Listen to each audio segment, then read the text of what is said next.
하나님 말씀 에베소서 2장 8절입니다.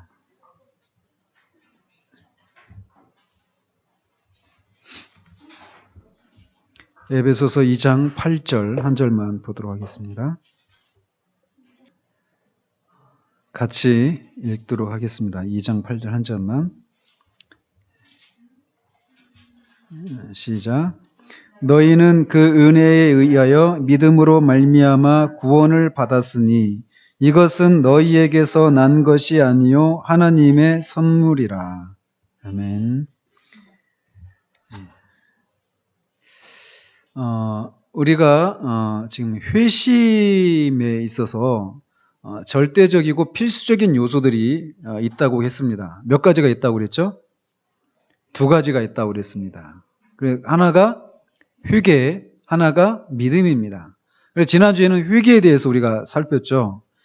그래서 회개라고 하는 것은 자기가 한 행동을 다시 곰곰이 생각하고 마음으로 그것을 뉘우치고 끝나는 것이 아니라 그 잘못된 행동에서 이렇게 돌이키는 것까지. 즉 회개는 우리의 지성과 우리의 감정과 의지까지 다 영향을 미치는 전인적인 그런 것이다라고 말씀을 드렸습니다. 그리고 이 회개는 하나님의 은혜로 일어나는 것입니다. 우리가 회개해야지, 회개의 필요성을 알지만 그 회개를 하기 위해서 회개 기도를 하려고 한번 해보십시오. 마음먹음대로 되는지. 아닙니다. 그 회개도 하나님이 주시는 은혜의 선물이에요. 오늘 하려고 하는 믿음도 마찬가지입니다. 그래서 이 회개도 하나님의 은혜의 선물인데 언제 그 회개가 일어나느냐? 말씀이 선포되어질 때 그 회개가 일어나게 된다라고 말씀드렸습니다. 그래서 그 회개의 결과 우리는 하나님의 그 거룩하심과 그분의 어떤 그 위대하심을 깨닫게 되고 그 하나님 앞에서 우리 자신의 죄인됨과 무가치함 그리고 우리가 얼마나 죄 자체에 대한 그런 혐오 이런 것까지 우리 가운데 일어나서 내가 어떤 대가를 치르더라도 하나님의 그 심판으로부터 벗어나서 구원에 이르고자 하는 그런 열망으로까지 우리가 이어지게 된다라고 말씀을 드렸습니다. 지성이 이쪽으로 오세요. 이쪽으로.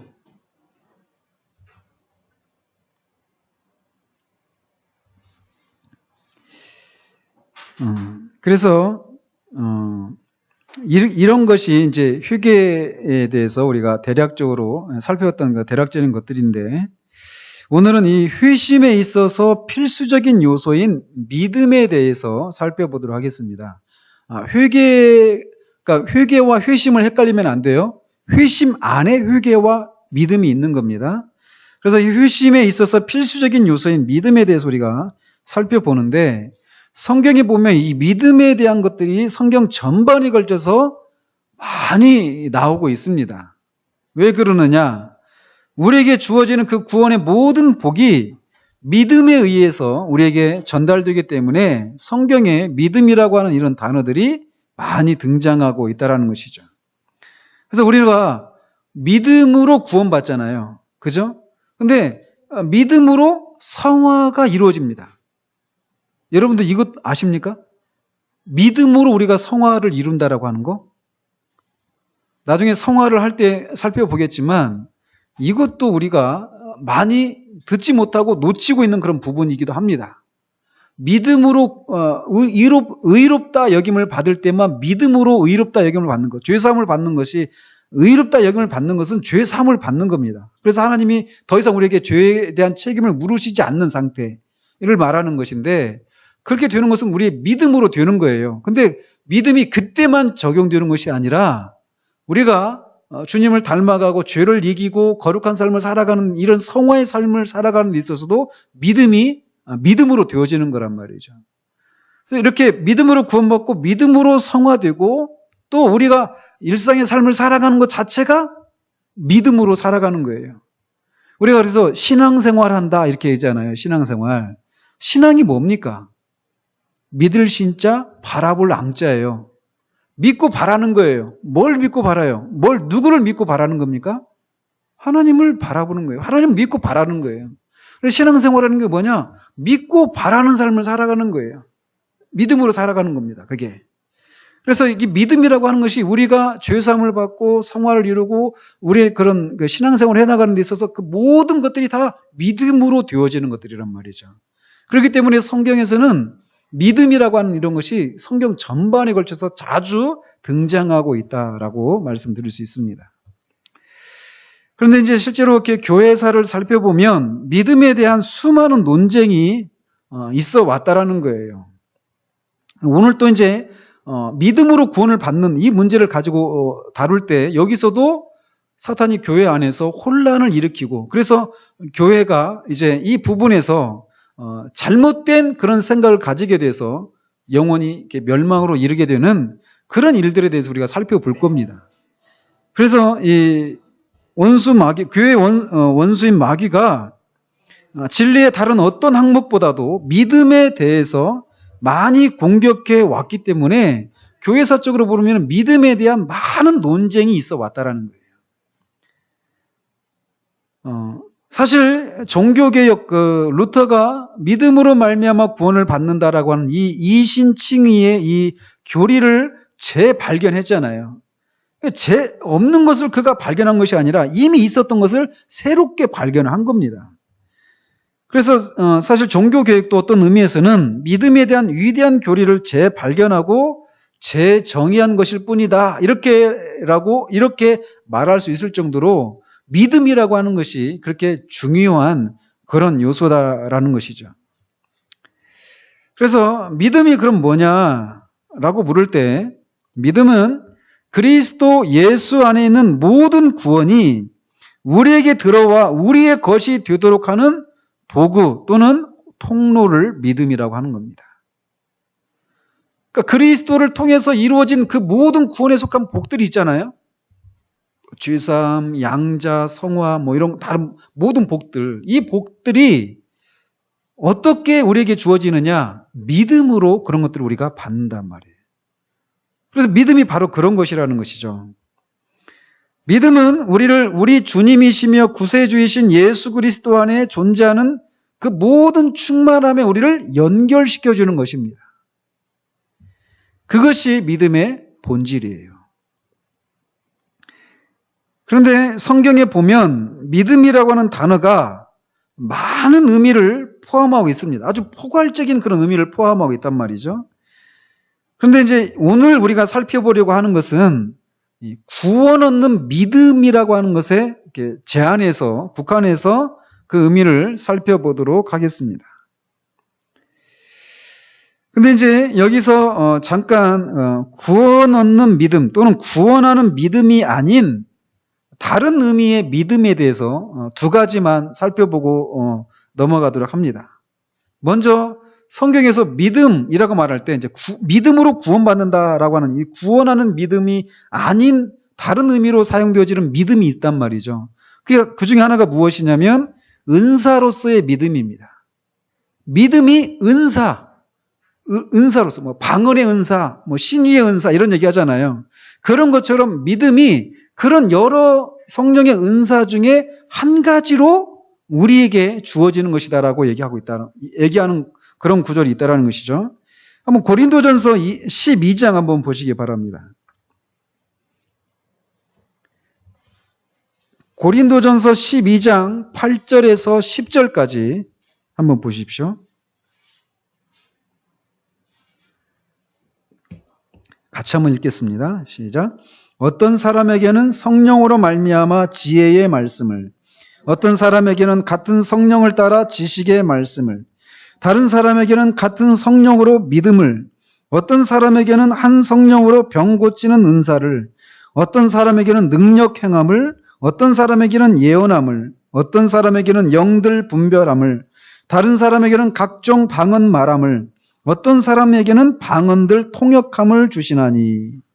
자, 여기 이제 은사의 목록이 막 나오고 있죠. 방언, 통변의 은사, 이렇게 병 고치는 은사, 능력을 행하는, 귀신을 쫓아내는 예언의 은사, 영 분별의 은사, 지혜의 은사, 지식의 은사, 이런 것들을 말하면서 그 중에 또 믿음을 이렇게 말하는, 믿음도 은사의 한 항목으로 얘기하고 있단 말이죠.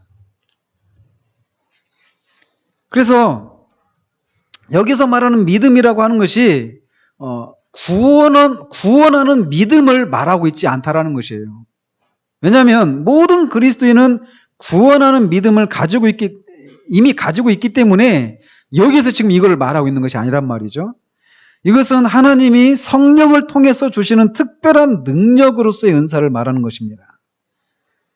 그래서 그런 믿음의 은사를 소유한 사람들이 다른 사람들과는 구별되게 하나님께 전적으로 의지해서 살도록 하기 위해서 주시는 그런 은사를 믿음의 은사다, 이렇게 얘기를 하는 거예요.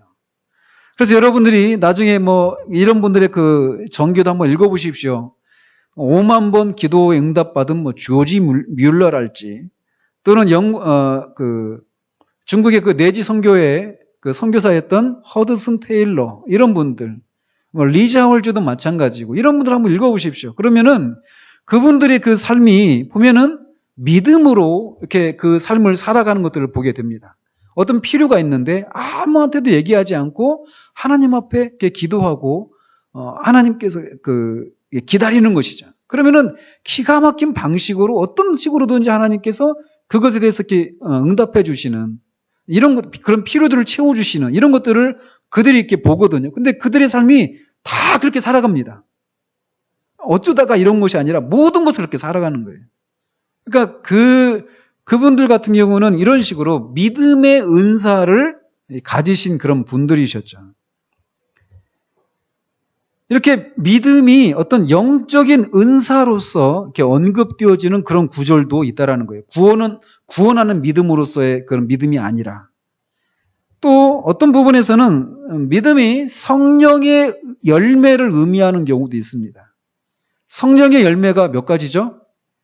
네, 이제 안 섞습니다. 한 가지인데 9가지 측면이 있다고 그랬죠. 어떤 거죠? 사랑과 희락과 화평과 오래 참음과 사희와 오자양 충원절, 이렇게 외우십시오. 사랑과 희락과 화평과 오래 참음과 자비와 양성과 온유와 충성과 절제. 그때 말할 때 그 충성이라고 하는 것이 영어로는 faithfulness 이렇게 말하거든요. 이제 발음이 형편이 없는데, 근데 그게 말하는, 우리는 충성 이렇게 충성으로 이렇게 번역을 했지만 이게 신실함, 이런 의미입니다. 그게 신실하다, 믿을만하다, 이런 걸 말하는 거예요. 그러니까 거기서 그 성령의 열매, 그 충성은 믿음이라고 말하는 것이죠. 그래서 여기서 말하는 믿음도 구원하는 믿음이 아니라 성령의 열매로서의 믿음을 말하고 있는 거예요. 그래서 이렇게 성경에는 구원하는 믿음으로서만 믿음을 언급하는 것이 아니라 은사로서 또는 성령의 열매로서의 믿음을 언급하기도 한다는 것이죠. 다시 이제 구원하는 믿음으로 돌아와서 믿음이 무엇인가? 구원하는 믿음이 무엇인가? 이렇게 질문한다면 이제 그것에 대한 답을 하나씩 이제 살펴가도록 합니다. 그래서 먼저 로이 존스 목사님의 방식이 항상 이런 식이에요. 소극적인 것을 먼저 하고 부정적인 것을 얘기하고 적극적이고 긍정적인 것을 이렇게 얘기합니다. 근데 그게 로이 존스 목사님의 그 방법일 뿐만 아니라 성경의 방식이에요. 항상 그런 식입니다. 그래서 먼저 부정적인 것, 뭐가 믿음이 아닌가? 이거를 먼저 말을 하면 수학적인 확률의 법칙과 경험에 의지하는 것은 믿음이 아니다라고 말할 수 있습니다. 이게 무슨 말이냐? 오늘 아침에 여러분들 차 타고 오셨잖아요. 그죠? 근데 차 탈 때 믿습니다 하면서 믿음으로 차를 탔습니까?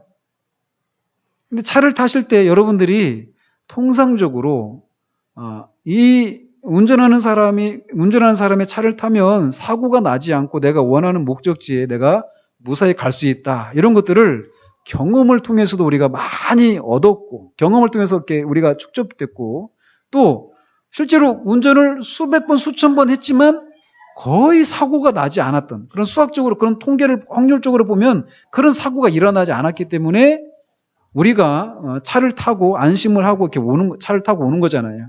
그죠? 그런 것은 그런 어떤 수학적인 확률적으로 그런 사고가 거의 일어나지 않기 때문에 우리가 그 차에 들어가는 겁니다. 그리고 경험적으로도 그런 사고가 일어나지 않았기 때문에 우리가 안심하고 차를 타는 거란 말이죠. 그런 거는 믿음이다라고 말하지 않는다는 것이죠. 그건 그냥 수학적인 확률에 불과하고 경험을 의지해서 그냥 경험적으로 우리가 그런 일이 일어나지 않기 때문에 그냥 무의식적으로 그냥 하는 것이죠. 그런 것들을 성경에서는 믿음이다라고 말하지 않습니다. 그리고 또 그래서 그러면은 믿음이 뭐냐? 믿음은 성경에서 말하는 믿음은 인간이 태어나면서부터 가지고 있는 어떤 자연적인 능력이 믿음이라고 말하지 않습니다. 그것은 바랄 수 없는 중에 바라는 것, 이것이 믿음입니다. 믿음은 바랄 수 없는 중에 바라는 것이고 인간의 자연적인 능력이 아니라는 거예요. 이게 무슨 말이냐? 이것에 대한 대표적인 인물이 있습니다. 바로 아브라함과 이삭의 그 탄생과 관련된 그런 사건이에요. 아브라함이 이삭을 낳을 것이다라고 하는 것을 믿었잖아요. 그죠? 근데 그 아브라함이 그것을 가지고 하나님이 그를 의롭다 여김을 받았거든요. 그러니까 아브라함이 이삭을 하나님이 낳게 하시겠다라고 하는 것을 그가 믿었단 말이에요. 근데 그 믿은 것이 수학적인 확률 법칙이나 인간의 경험에 의해서 믿은 것이 아니에요. 그죠? 그것을 의지했다라면 그건 믿을 수가 없었죠. 이미 사라는 아이를 낳을 수가 없는 그런 상태가 되어버렸죠. 아브라함도 이미 100세가 가까이 되었고. 그러니까 확률로는 완전히 제로죠. 그리고 인간의 경험으로도 그건 완전히 제로입니다. 그런데도 아브라함이 믿었어요. 그게 바로 믿음이라는 거예요. 바랄 수 없는 중에 바라는 것. 이게 믿음이라는 것입니다. 그래서 아브라함은 바랄 수 없는 중에 바랐고 믿는 자의 조상이 되었던 것입니다. 근데 이런 믿음은 우리가 태어나면서부터 자연적으로 가지고 나는 것이 아니에요. 그죠? 이 믿음은 우리 안에 있는 자연적인 능력이 아니란 말이에요. 이거는 어떻게 생겨나는 것입니다. 그래서 이 믿음은 아까 우리가 그 에베소서 2장 8절에서 읽은 것처럼 믿음은 하나님의 선물입니다. 이거는 우리 안에서 생겨나는 것이 아니에요. 태어나면서부터 잘 믿을 만한 그런 사람으로 믿음을 가질 수 있을 만한 그런 사람으로 우리가 태어나는 것이 아니에요. 이거는 하나님의 선물입니다. 없는 거예요, 우리 안에. 너희는 그 은혜에 의하여 믿음으로 말미암아 구원을 받았으니 이것은 너희에게서 난 것이 아니요 하나님의 선물이라. 여기서 말하는 이것은 너희에게서 난 것이 아니요 하나님의 선물이라 이렇게 말하는데 여기서 말하는 이것은이 구원을 가리킬까요? 아니면 그 앞에 있는 믿음을 가리킬까요? 그렇습니다. 문맥적으로 이렇게 국어죠, 국어. 그래서 여기서 말한 이것은 너희에게서 난 것이 아니요 하나님의 선물이다라고 말할 때 이것이 구원을 가리키는가 아니면 그 앞에 있는 믿음을 가리키는가 라고 말하면 믿음을 가리킨다라고 말해야 됩니다. 왜냐? 이것이 구원을 가리킨다라면 사도는 여기서 지금 계속 반복을 하고 있는 거예요. 그 은혜에 의하여 믿음으로 말미암아 구원을 받았으니 이 구원은 너희에게서 난 것이 아니요 하나님의 선물이라 이렇게 말하고 있는 것이 아니라는 것이죠. 너희는 그 은혜에 의하여 믿음으로 말미암아 구원을 받았으니 이것은 즉 믿음 역시 너희에게서 난 것이 아니요 하나님의 선물이라 이렇게 말하고 있는 것이라는 거예요. 즉 믿음은 하나님의 선물입니다. 그래서 고린도전서 2장 14절에 보면 육에 속한 사람은 하나님의 성령의를 받지 아니하나니 왜 안 받는다고 그랬습니까? 그들에게는 다 미련하게 보인다고 그랬어요. 왜? 이런 것들은 영적으로라야 분별하기 때문에 그렇습니다. 우리는 다 육에 속한 사람으로 태어난단 말이에요. 그래서 이 하나님의 일들을 믿을 수가 없습니다. 이해할 수도 없습니다. 그리고 그것들의 어떤 참 맛을 우리가 즐길 수도 없어요. 그렇기 때문에 우리에게 무엇인가 주어지지 않으면 그 하나님의 일들을 즐거워하거나 믿거나 하는 일들이 가능하지가 않다라는 것이죠. 또 로마서 8장 7절에 육신의 생각은 하나님과 원수가 되나니 이렇게 말하고 있어요. 그렇기 때문에 우리 인간이 원래 이런 상태로 태어났기 때문에 우리 스스로 믿음을 발휘할 수가 없다라는 거예요. 우리 스스로.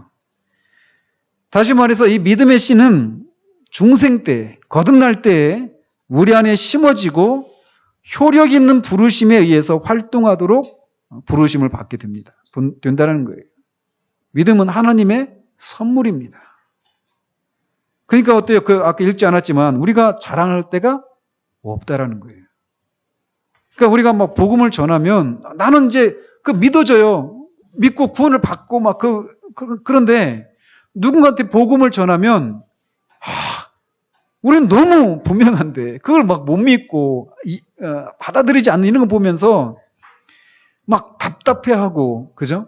답답해하고 심지어는 막 화도 나고, 그리고 또 그 사람이 뭔가를 하지 않으니까라고 하면서 그 사람에게 이제 그 사람에 있는 어떤 결함 때문에 그렇지 않다라고 생각하고, 나는 그러면서 믿고 있는 나는 그 사람과 다른 어떤 것이 내 안에 있기 때문에 내가 이렇게 됐다라고 생각하는 경향들이 우리가 있단 말이죠. 그런데 그렇지 않다라는 거예요. 믿음은 전적으로 하나님의 은혜입니다. 그래서 우리가 자랑할 것이 없는 거예요. 자랑할 것이. 그래서 이제 믿음은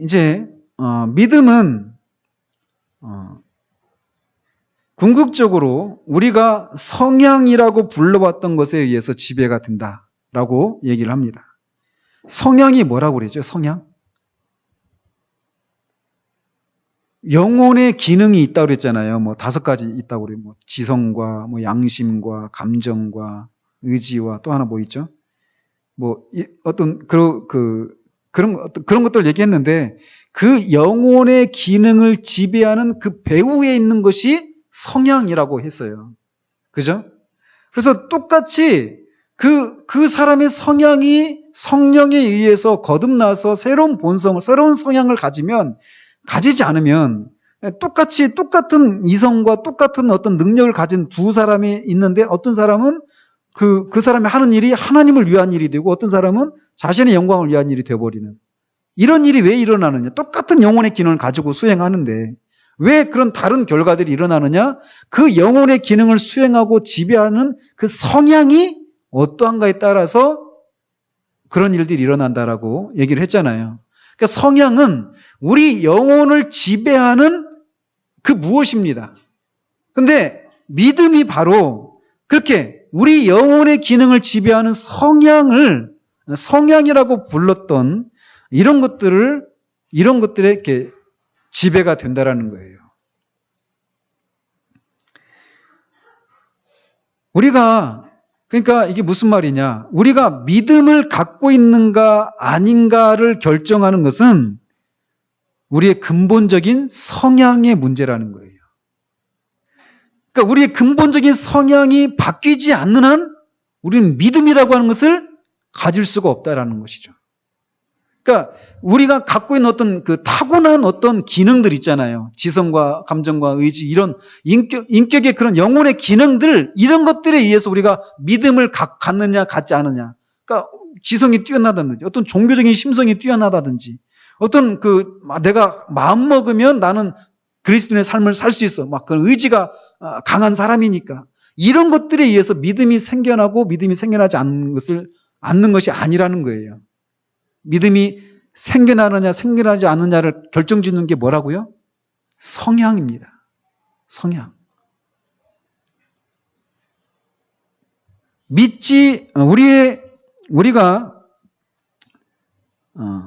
그래서 믿지 아니하는 악한 마음에 대해서 히브리서 3장 12절에서 말을 합니다. 여기서 마음은 어떤 감정의 자리만을 말하는 게 아니에요. 이게 뭐냐? 여기서 이제 그런 얘기를 하는 것을 통해서 믿음이라고 하는 것은 그냥 어떤 우리의 지적인 문제만을 말한 게 아니라는 거예요. 뒤에 가서 더 설명을 해드리도록 하겠습니다. 그것은 전적으로 우리의 성향의 문제입니다. 그래서 우리가 악한 마음을 갖고 있다면 불신자가 될 것이에요. 우리가 믿음을 갖느냐 갖지 않느냐 이것은 이렇게 우리의 근본적인 성향에 의해서 결정이 된다는 거예요. 이거 굉장히 중요한 얘기입니다. 어떤 지적인 문제만이 아니에요. 감정의 감정의 문제도 아니고 의지의 문제도 아니에요. 그런 것들을 지배하는 성향의 문제라는 거예요. 주님은 요한복음 5장 44절에서 너희가 서로 영광을 취하고 유일하신 하나님께로부터 오는 영광은 구하지 아니하니 어찌 나를 믿을 수 있느냐라고 말씀하십니다. 즉 주님은 지금 이 말씀을 통해서 너희의 전체 성향이 잘못되어 있기 때문에 나를 믿을 수가 없다 이렇게 말씀하고 계신 거예요. 이 말씀을 통해서. 너희는 서로 영광을 취하고 있다. 그렇게 하면 너희는 결코 믿음을 갖지 못할 것이며 믿지 못하게 될 것이다. 즉 우리의 성향이 잘못되어 있는 한 결코 믿음을 가질 수가 없다라는 거예요. 그러니까 내가 믿음을 갖기로 해서 가질 수 있는 것이 아니라 하나님의 선물이라는 거예요. 우리의 성향을 바꿔주시는 하나님의 선물이 믿음이라는 것이죠. 그래서 믿음이 그러면 어떻게 해서 믿음이 생겨나는가?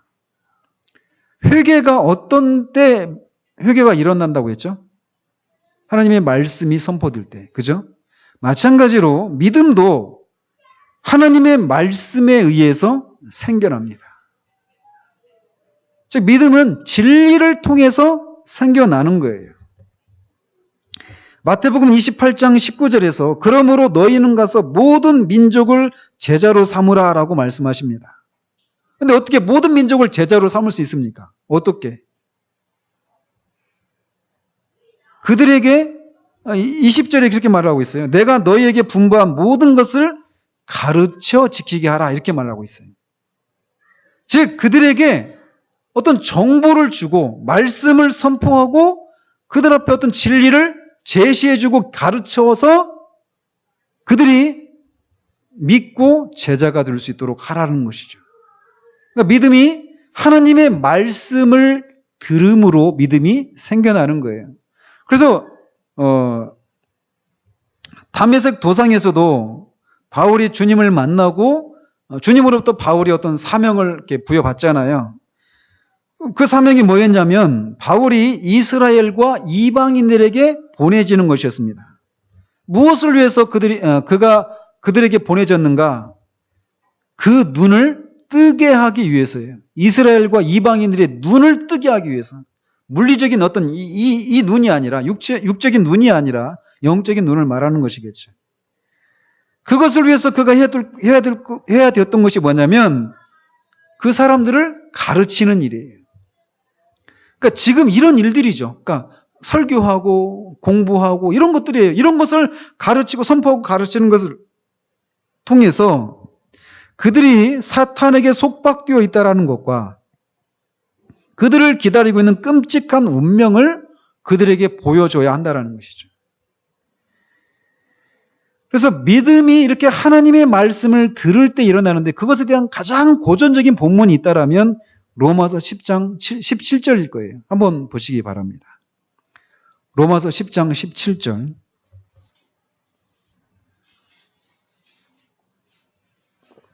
우리가 이거는 다 외워야 되는 그런 구절이기도 하죠. 같이 한번 읽겠습니다. 시작.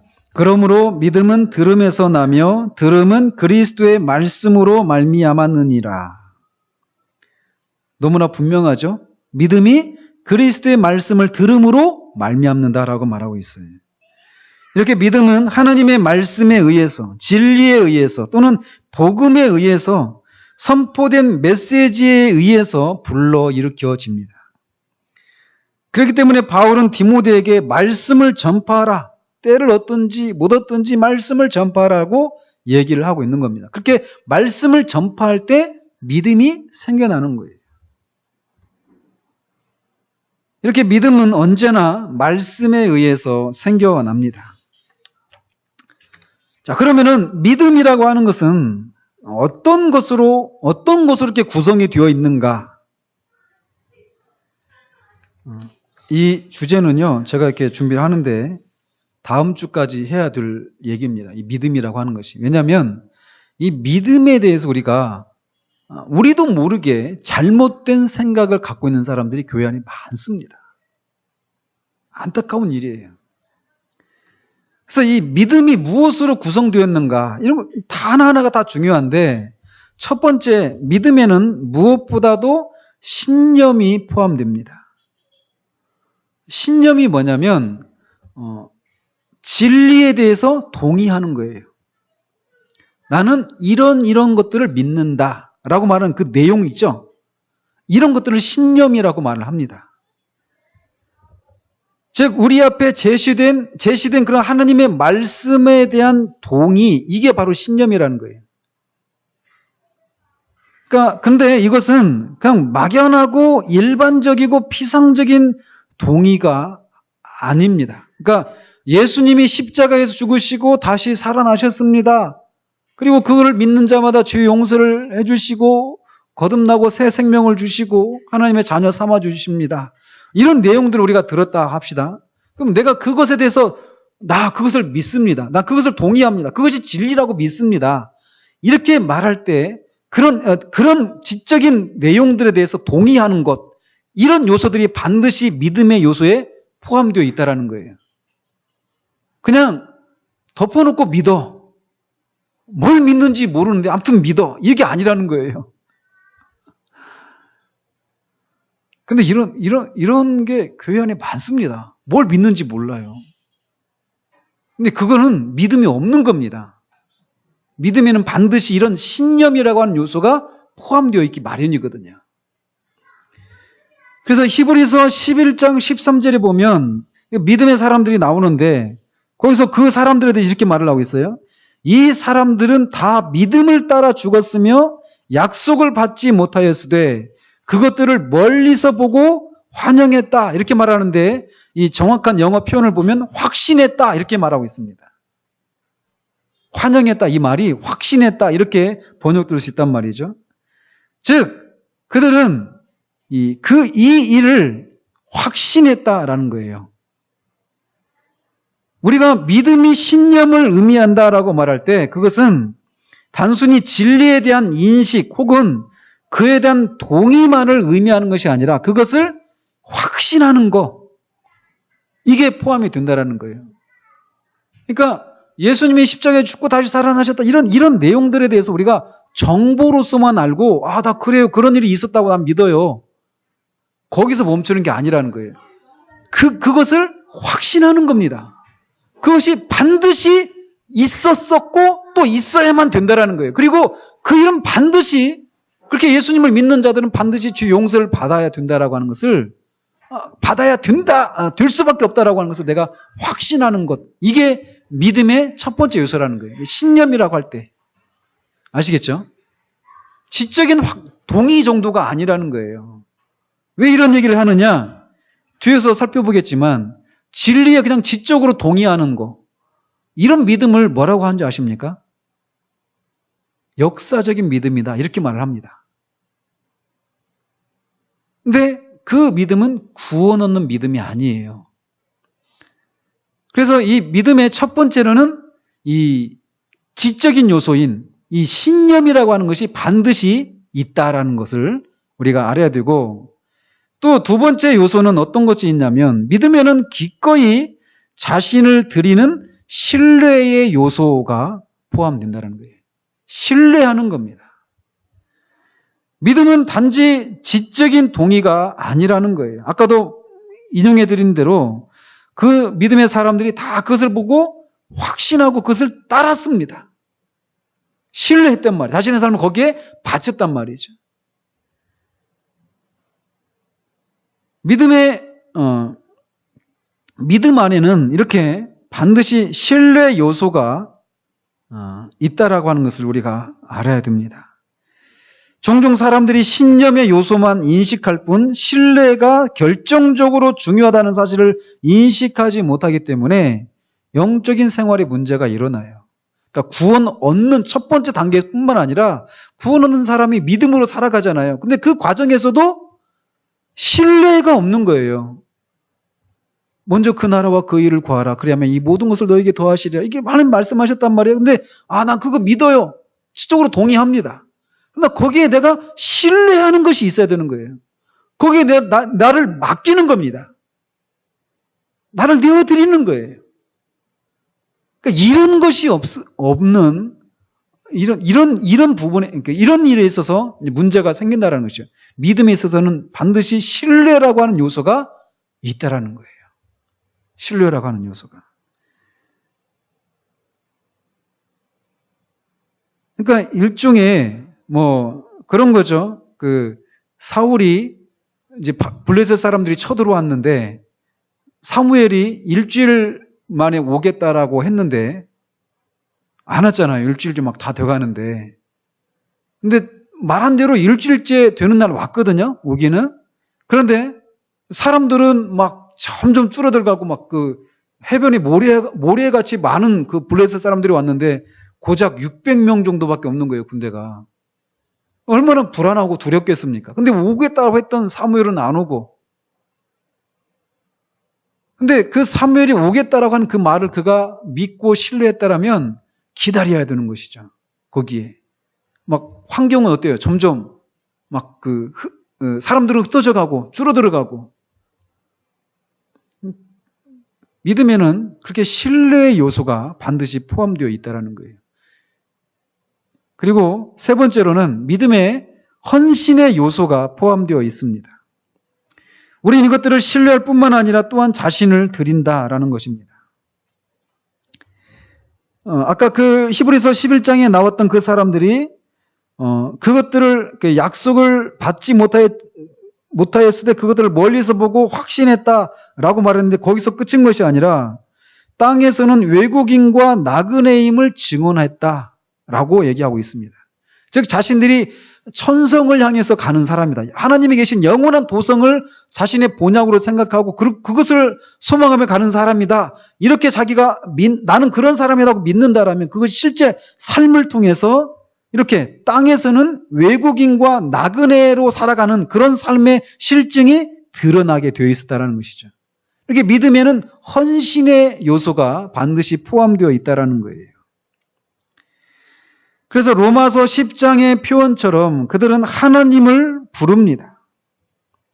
10장 13절 14절 보면 누구든지 주의 이름을 부르는 자는 구원을 받으리라.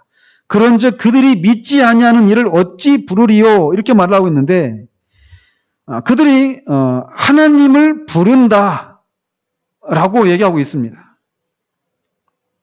왜? 그들이 하나님을 부르는 이유가 뭡니까?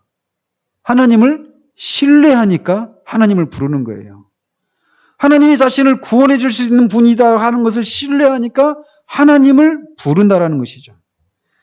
그러니까 어떻습니까? 신념, 하나님이 부르는 자들을 구원해 주신다라고 하는 이 진리에 대해서 그런 진리에 대한 그런 신념이 있습니다. 그런 것에 대한 지적인 동의가 있어요. 그런 그 신념이 하나님을 부르는 대로 나타나고 하나님을 신뢰하고 또 그분께 하나님께 전적으로 자신을 맡기게 되는 그런 모습으로 나타난다는 거예요. 믿음이라고 하는 것은 말이죠. 아시겠죠? 믿음은 지적인 동의에다가 그것을 신뢰하고 거기에 자신을 내어주는, 헌신하는 이런 요소들로 구성이 되어 있다라는 겁니다. 이런 구분은 대단히 중요하다라고 말할 수 있습니다. 진리에 대해서 단순히 지적인 동의만 하는 경우도 있기 때문에 그렇다라는 거예요. 그러나 이것은 믿음이 아닙니다. 이것도 믿음이라고 부르긴 하는데 이거를 역사적인 믿음이다 이렇게 말을 할 뿐이에요. 역사적인 믿음이 뭐냐면 우리가 어떤 그 종교적인 분위기에서 성장하고 어려서부터 교회에서 주일학교를 우리 아이들도 있잖아요. 주일학교 아이들. 그 아이들이 어려서부터 주일학교에서 이렇게 다니면서 성경을 배우고 했기 때문에 그냥 어려서부터 기독교 어떤 진리에 대해서 그냥 지적으로 이렇게 받아들이는 것들이 있습니다. 지적으로 말이죠.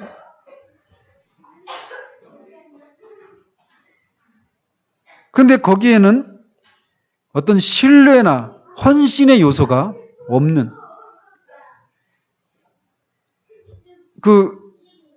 우리 주일학교 아이들한테 한번 물어보십시오. 예수님이 왜 죽으셨는지, 어디서 죽으셨는지, 자신들이 어떻게 해야 구원을 받는지, 우리 윤준이한테 한번 물어보세요. 다 알거려? 다 대답할 겁니다. 주일학교에서 어려서부터 배웠으니까. 그래서 그것에 대해서 지적으로 어떤 동의까지 하고 있습니다. 그리고 또 거기에다가 어려서부터 교회에서 다니기 때문에 예배 드리는 것도 이렇게 배우고 어떤 경건의 그런 외적인 그런 훈련들 이런 것들을 어려서부터 하면서 자연스럽게 몸에 배 있단 말이죠. 그러나 그들은 그런 상태로는 근데 거기서 그친다라면 그건 성경에서 말하는 믿음이 아니라는 거예요. 그런 것을 다 행하고도 전혀 그것을 신뢰하거나 자신을 드리지 않을 수도 있기 때문에 지적인 동의는 믿음이라고 말하지 않는다라는 것이죠. 근데 예석하게도 성경에 대해서 전문가이면서도 삶으로는 자신이 결코 그리스도를 신뢰하지 않는다는 사실을 보여주는 사람들이 있다라는 거예요. 그래서 그들을 경건의 모양은 있으나 경건의 능력은 부인하는 사람들이다 이렇게 말을 하는 것이죠. 지적으로는 받아들이지만 한 번도 자신들이 받아들인 그 지적인 내용에 대해서 한 번도 마음이 끌린 적도 없고 그것에 감동을 받은 적도 없는 사람들입니다. 좀 무서운 일이지 않아요?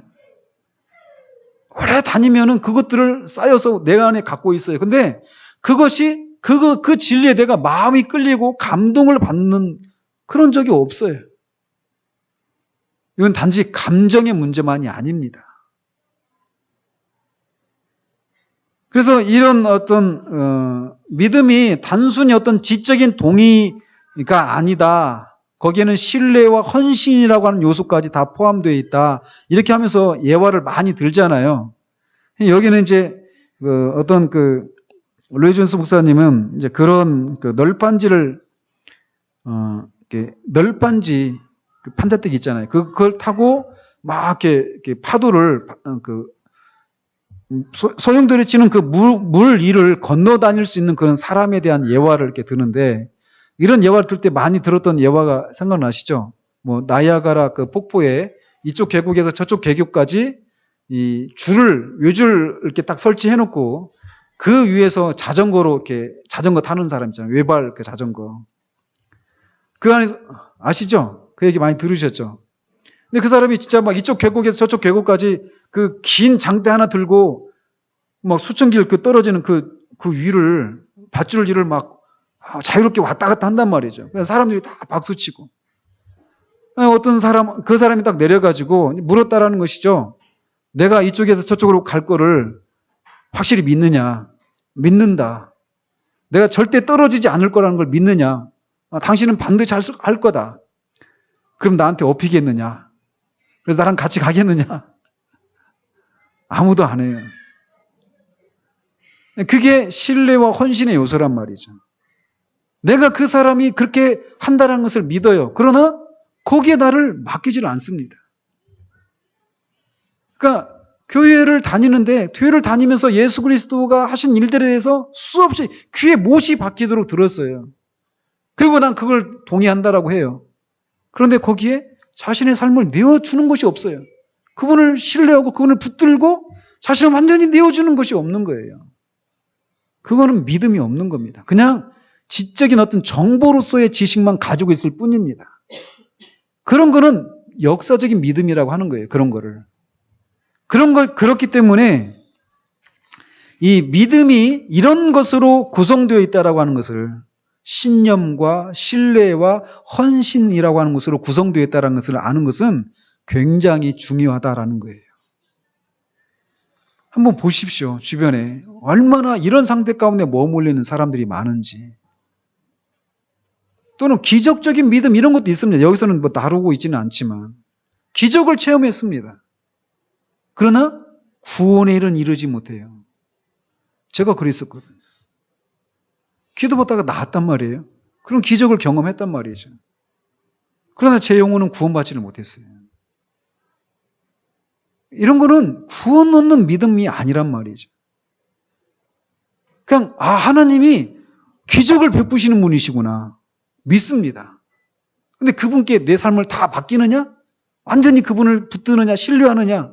이건 또 별개라는 것이죠. 그게 만약에 별개라면 그 믿음은 구원 얻는 믿음이 아니라는 거예요. 근데 사람들이 그런 기적을 체험하면 나는 뭐 영락없이 구원받은 사람이라고 착각하는 것이죠.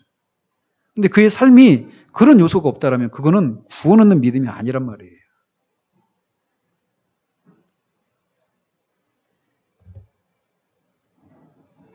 그래서 이 믿음이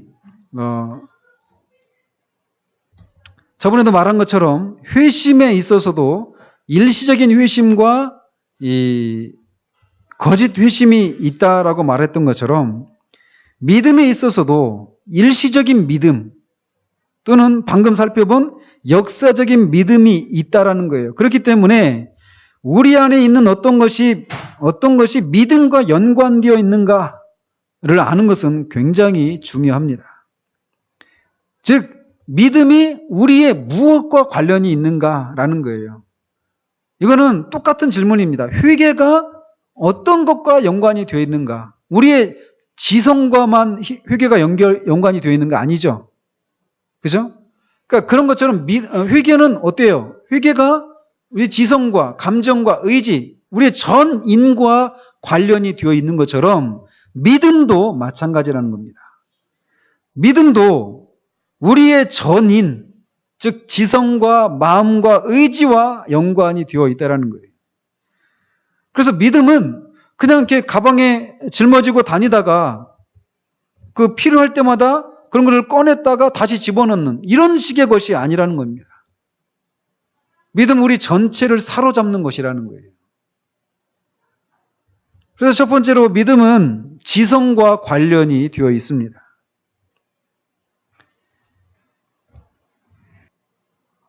오늘은 제가 이게 지금 시작하면 끝을 봐야 되는 부분이라서 이거 하면은 지금까지 한 것만큼 또 해야 됩니다. 그래서 그냥 오늘은 그냥 다음 주에 할 거를 잠깐만 축약적으로 말씀을 드리고 마치도록 하고 다음 주에 그걸 좀 더 풀어서 말씀을 드리도록 하겠습니다. 믿음이 관여하는 영역은 우리의 지성과 감정과 의지 전 영역과 전인과 관련이 되어 있다라는 것입니다. 근데 이제 특별히 아까도 역사적인 믿음이라고 말할 때 그게 다분히 우리의 지적인 영역에만 머물러 있는 그런 상태거든요. 그런 것처럼 이 믿음이라고 하는 믿음이 지성과 관련이 되어 있어요. 분명히 믿음이라고 하는 것은 반드시 지성과 관련이 되어 있습니다. 그런데 이 믿음이 지성과 관련이 있는데 여기에서 어떤 오류가 또 나왔어요. 잘못된 그런 교리가. 소위 샌디먼이라고 하는 사람이 주장했던 것인데 그래서 샌디먼주의라고 하거든요. 이게 뭐냐? 뭐 샌디먼주의 이런 걸 몰라도 됩니다. 그런데 그게 영국 목사님인데 이분이 그냥 그 나라에서 18세기 때 19세기 때 살았던 분이거든요. 근데 그게 그냥 그 당시에 그 나라에서만 있었던 일이 아니라 지금도 교회 안에서 이런 잘못된 그런 그런 생각을 갖고 있는 사람이 교회 안에 있단 말이에요. 지금도. 그가 주장하는 게 뭐냐면 믿음은 지성과만 관련이 되어 있다라는 거예요. 그래서 다음 주에 이제 살펴볼 것인데 믿음이라고 하는 것은 이렇게 지성과 감정과 의지 모든 영역에 다 관련이 되어 있는데 하나하나에만 지성에만 또는 감정에만 의지에만 이렇게 관련이 되어 있는 것처럼 그렇게 생각을 한단 말이죠. 그래서 이게 보세요. 이를테면 어떤 사람이 믿음이 좋다 이렇게 말하면 어떤 생각이 먼저 떠오릅니까? 여러분들은. 그 사람이 어떤 위기 상황 가운데서 믿음으로 막 그 의지를 이렇게 발휘하고 막 꾸준하고 성실하고 어떤 상황에서 흔들리지 않는 열심히 있는 이런 것을 먼저 연상을 하잖아요. 그런 것들이 다 뭡니까? 지성과 감정과 의지 이렇게 나눈다라면 어떤 영역에 해당되는 겁니까? 대부분 의지의 영역에 해당된 것만 믿음을 생각하는 경향이 있단 말이에요. 그러나 믿음은 그런 게 아닙니다. 물론 의지에도 영향이 미쳐요. 그러나 순서상 이거는 마지막으로 오는 거란 말이에요. 첫 번째는 뭐냐? 지성입니다. 뭘 믿는가? 이 믿음이, 근데 이런 것이 우리 한국 사회에서 순서가 뒤틀려 있어요. 어떻게 될까요? 잘못된 신학은 잘못된 삶으로 이어지게 되어 있습니다. 이거는 하나님이 우리 인간을 그렇게 만드셨기 때문에 그럴 수밖에 없는 겁니다. 그럴 수밖에 없는 거예요. 그렇기 때문에 이 믿음이 이렇게 지성과 감정과 의지에 관련이 되어 있다. 그런데 이 각자 하나하나만을 또 그 순서를 또 제대로 강조하지 않으면 뒤틀린 그런 신앙이 나온단 말이에요. 그렇기 때문에 이런 것들이 왜 어떤 것과 관련이 되어 있는가, 그리고 거기 각각에서 나오는 그런 오류들이 무엇인가, 이런 것들을 우리가 아는 것이 굉장히 중요하죠. 다음 주에 이 내용들을 더 풀어가도록 하겠습니다. 기도하겠습니다. 하나님 아버지, 성령께서 우리 안에서 하시는 일 중에 하나인 믿음에 대해서 우리가 살펴보기 시작합니다. 우리가 사는 시대가 참으로 수상한 시대여서 모든 것이 어그러지고 굽어진 시대인지라 기독교 신앙에 있어서 근본적인 진리들이 얼마나 교회 안에서 뒤틀려져 있는지 우리가 말씀을 살펴가면서 분별할 수 있도록 주님 도우시기를 원합니다. 정말 잘못된 그런 신학을 가지고 있으면 잘못된 삶으로 반드시 나타나기에 우리가 믿는 바가 무엇인지에 대해서 분명히 알고 바른 그런 깨달음 위에 우리의 신앙의 집들을 지어가는 우리가 되어줄 수 있도록 주님 도우시기 원합니다. 믿음은 하나님이 우리에게 주신 선물이라고 하는 것을 우리가 잊지 않도록 주님 도우시고, 믿음은 신념과 신뢰와 헌신이라고 하는 이런 요소들이 반드시 있는 것이지 지적인 동의에만 머무르는 것이 아님을 알 수 있도록 주님 도우시길 원합니다. 그래서 이 믿음을 살펴가는 중에 하나님이 우리 안에 행하신 일들을 인하여서 주님께 감사가 우리 가운데 다시금 터져 나올 수 있도록 도우시고, 우리의 삶이 정말 믿음으로 구원에 이르는 것뿐만 아니라 성화를 이루고 또 우리의 삶 자체가 믿음으로 살아가는 삶이라는 것을 생각할 때 믿음에 대해서 우리가 분명한 이해를 가지고 진짜 우리의 삶이 믿음으로 살아가는 그런 삶으로 계속 더 분명하고 충만해질 수 있도록 주님 도우시기를 원하오며 우리 주 예수 그리스도 이름으로 기도합니다. 아멘.